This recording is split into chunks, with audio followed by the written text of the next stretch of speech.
Chiamata a raccolta dei ragazzi iscritti alle società sportive di Mogliano, un Vax Day dedicato a loro, che si svolgerà entro agosto qualora le adesioni degli sportivi fossero consistenti. Una possibilità in più che l'Union Pro 1928 sta studiando con l'ULS 2, la regione e i comuni di Mogliano e Preganziol per predisporre il punto vaccinale nella struttura di Via Ferretto. Noi stiamo raccogliendo le prime adesioni, poi faremo, quindi ogni società sportiva ci darà le loro adesioni. Abbiamo messo come termine ultimo venerdì o sabato di questa settimana per riuscire a comunicare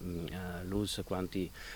eventualmente saremo. Non ci hanno dato un tetto, però un numero congruo, penso che intorno ai 200-300 persone debba essere, insomma, per muovere una struttura e venire fino allo stadio di Mogliano. Il tutto per offrire l'opportunità di vaccinarsi volontariamente ai giovani dai 12 anni in su, senza bisogno di prenotazione e in un ambiente amichevole, con i propri coetanei e compagni di sport, in vista della ripresa delle attività e data l'obbligatorietà del Green Pass. La società non obbliga nessuno a vaccinarsi, noi ci atterremo alle linee guida delle FIGC, per cui Green Pass o tamponi, non so in questo momento dire quanti tamponi,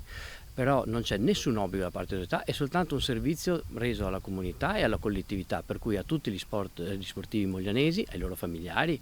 ai loro parenti, in un ambiente secondo noi più familiare, più tranquillo. Mentre le direttive su allenamenti che si svolgono al chiuso e l'utilizzo del Green Pass sembra siano state recepite, ci sarebbero però ancora dei nodi da sciogliere per chi svolge sport all'aperto ma di contatto. Non abbiamo ben capito perché sembra che per lo sport all'aperto non serva il tampone, ma noi siamo uno sport all'aperto sì, ma uno sport di contatto e abbiamo l'utilizzo degli spogliatoi, per cui non abbiamo, perlomeno io non ho ancora capito, se i ragazzi non vaccinati abbiano bisogno o no del tampone anche per gli allenamenti.